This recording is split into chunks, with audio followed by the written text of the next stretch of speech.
জাপানে দক্ষ জনশক্তি রফতানির লক্ষ্যে প্রবাসী কল্যাণ ও বৈদেশিক কর্মসংস্থান মন্ত্রণালয়ের সাথে সমঝোতা স্মারক করেছে জাপানের অনোডোরা user run Incorporated.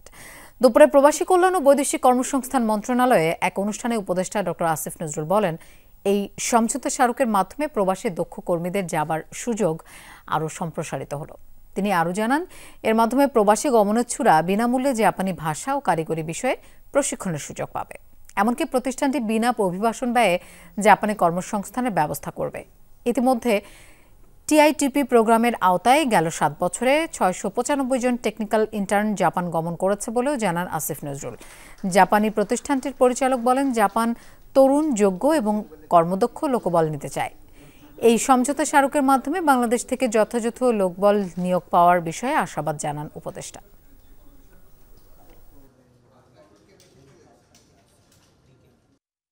অন্ডেরা users run ink, এটা বাংলাদেশে যারা বাংলাদেশ থেকে যারা জাপানে যেতে চায় কর্মী, তাদেরকে বিনামূল্যে প্রশিক্ষণের ব্যবস্থা করবে, সনদ দেওয়ার ব্যবস্থা করবে এবং বিনা অভিবাসন ব্যয়ে জাপানে কর্মসংস্থানের সুযোগ দেওয়া হবে।